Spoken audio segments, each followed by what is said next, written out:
Nasabat sa Tondo, Maynila ang mahigit 3 milyong pisong halaga ng mga droga. 2 suspect ang arestado pero git nila na set up daw sila ng kapitbahay. Nakatutok si Bea Pinlac.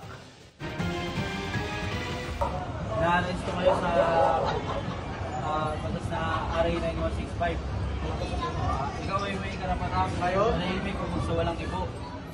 Tahimik at hindi na pumalag ang 41 anyos na lalaking kinilalang si alias DJ at ang kasama niyang 21 anyos na estudyanteng si alias Yang nang arestuhin sila sa Barangay 85, Tondo, Maynila. Higit 3 milyong pisong halaga ng umano'y ecstasy, cocaine at marijuana ang nahuli mula sa bag na dala ng isa sa kanila.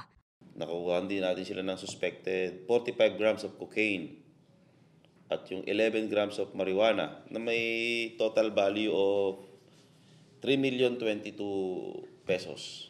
Halos 3 linggo raw muna minanmanan ang mga suspect.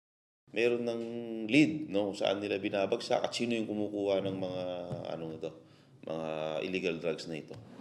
Giit naman ng mga suspect na set up lang sila ng kapitbahay ni alias DJ. Sinetap lang kami nun. Siya po talaga may utak ng lahat. Kausap niya po ako sa cellphone. Yung pala po may kasama na siyang 2 polis. Pagbintangan lang po ako. Nahaharap ang mga suspect sa reklamong paglabag sa Comprehensive Dangerous Drugs Act. Para sa GMA Integrated News, Bea Pinlac, nakatutok 24 oras.